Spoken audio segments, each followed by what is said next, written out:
So, ma'am, will you dissuade or encourage your supporters in case they would go sa street to rally?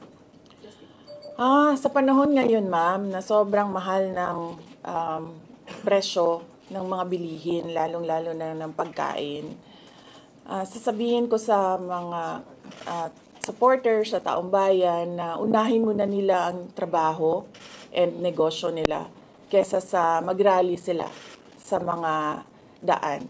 Dahil marami o lahat tayo breadwinners.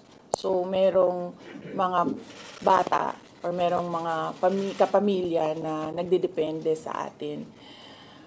At tayo naman ang social media capital ng buong mundo. Kung gusto talaga nilang magsalita at tumulong, doon na lang sila sa social media kung saan nakakatrabaho pa rin sila. Pero nagagawa nila kung ano yung nararamdaman nila na gusto nilang gawin.